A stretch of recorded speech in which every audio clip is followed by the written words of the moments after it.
शुभ संध्या मित्रों, कैसे हैं आप लोग। मुझे आशा है आप लोग ठीक ही होंगे।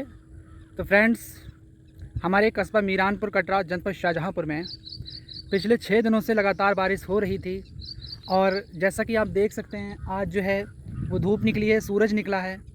6 दिनों से हालत ये हो गए हैं कि हमारे कस्बा मीरानपुर कटरा की हर गली हर मोहल्ला जलमग्न है। नालियाँ और नाले पूरी तरीके से चौक हो रखे हैं, कहीं से भी पानी निकलने की व्यवस्था नहीं है। फ्रेंड्स, इन 6 दिनों की बारिश ने लोगों को ऐसा परेशान किया हुआ है कि हर किसी के मुख से बस एक ही बात निकल रही है कि ये बारिश किसी तरीके से रुक जाए। पिछले 12 घंटे से यानी 6 तारीख से जो है अपराह्न 3 बजे से और पूर्वाह्न यानी कि तड़के 3 बजे तक लगातार बारिश होती है, पानी रुकता ही नहीं है। घर गलियां सारी की सारी चौक हो जाती हैं। एक तरीके से कहते हैं कि बाढ़ जैसे हालात हमारे क्षेत्र में बन चुके हैं। और अकेले शाहजहाँपुर ही नहीं, शाहजहाँपुर के आसपास जितने भी एरिया जो ज़िले लगते हैं, पीलीभीत, बरेली, बदायूं आदि ज़िलों में मूसलाधार बारिश हुई है। तो फ्रेंड्स, इस वक्त मैं अपने खेतों की ओर आया था और जैसा कि आप देख सकते हैं हमारे पीछे सुदूर क्षेत्र तक जैसा कि आप देख पा रहे होंगे कि पानी ही पानी नज़र आ रहा है। देखिए पीछे भी, इस साइड में भी दिखाते हैं, देखिए पानी पानी, ऐसा लग रहा हो कि मानो बर्फ़ जमा हुआ हो, दूर से देखने में लगता है। और इस साइड में देखिए जो सफ़ेद सफ़ेद दिखाई दे रहा है वो सारा का सारा पानी है। इतनी बारिश हुई है कि मेरे अकॉर्डिंग पिछले 8-10 सालों में हमारे क्षेत्र में इस तरीके की बारिश नहीं हुई है। बारिश ने परेशान कर दिया है। हालांकि हमारे किसान भाइयों के लिए राहत की खबर है, लेकिन हमारे कुछ ऐसे भी किसान भाई हैं जिनके जो धान की पौध है वो लग चुकी थी। जैसा कि मैं दिखा पा रहा हूँ, ये जो आगे वाला खेत है इसमें धान की पौध पूरी तरीके से लगाई जा चुकी थी, लेकिन अत्यधिक वर्षा ने उस किसान का जो बेड़ की पौध जो लगाई गई थी वो पूरी तरीके से नष्ट हो गई है और खेत में ही सड़ने लगी है ज़्यादा बारिश के कारण। तो एक तरीके से जहाँ किसानों का इस बारिश से फ़ायदा हुआ है, तो वहीं इस बारिश से नुकसान भी देखने को मिलते हैं। तो फ्रेंड्स, शुक्र है कि आज जो है मौसम यानी बरसात रुकी है, लोगों ने राहत की सांस ली है। लोगों की नालियाँ और जो गलियाँ जलमग्न हो गई थी उनसे पानी लगभग में निकल चुका है। और सबसे बड़ी बात, मैं अगर अपने कस्बा कटरा की बात करूं तो हमारे कस्बा कटरा में नगर पंचायत लगता है। यहाँ पर जल भराव को रोकने के संबंध में नगर पंचायत कटरा द्वारा किसी भी तरीके के प्रबंध नहीं किए गए थे।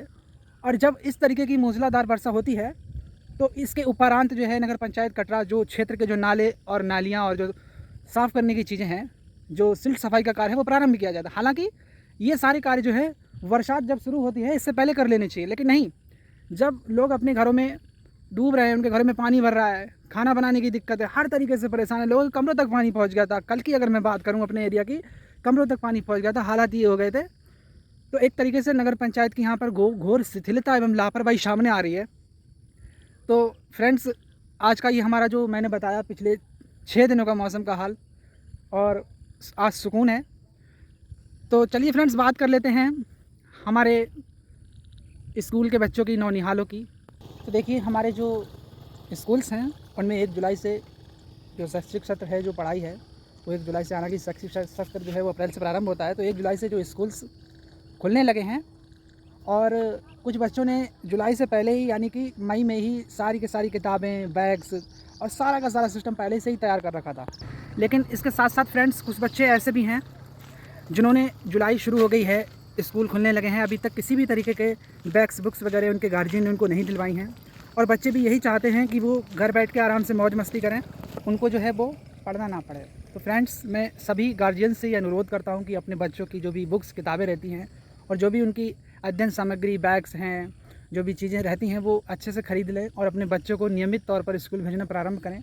क्योंकि इस दौर में माता पिता ही होते हैं, जो छोटे बच्चे होते हैं, जो विशेषकर 5 साल से 14 वर्ष के जो होते हैं, उनको माता पिता ही जोर दबाव देकर के भेजते हैं। बच्चों को इतनी समझ नहीं होती है इस चीज़ में। तो अपने बच्चों को नियमित तौर पर विद्यालय भेजिए।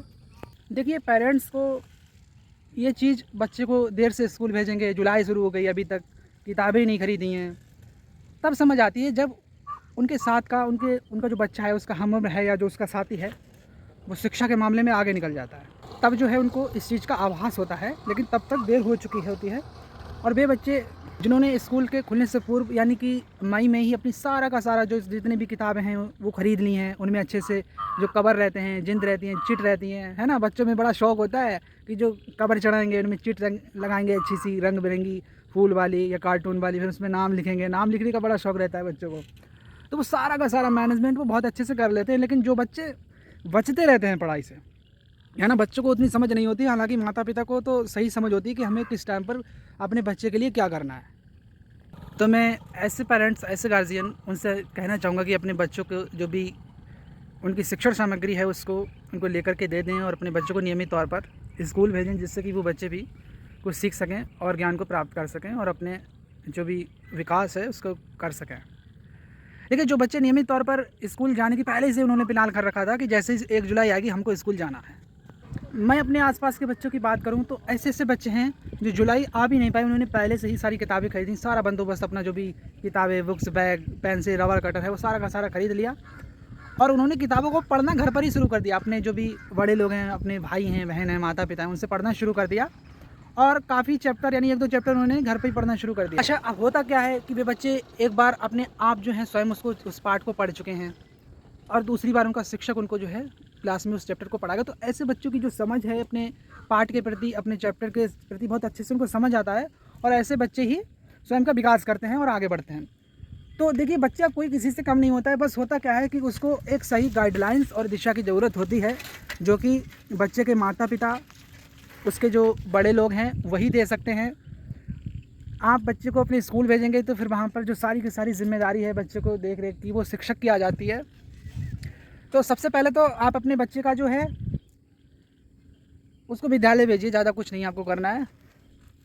और जो पढ़ाई है वो बहुत अच्छे से शुरू हो गई है स्कूलों में और बच्चे अभी भी मौज में बैठे हुए हैं। तो चलते हैं, मिलते हैं आगे नेक्स्ट वीडियो में। बहुत बहुत शुक्रिया, बहुत बहुत शुक्रिया।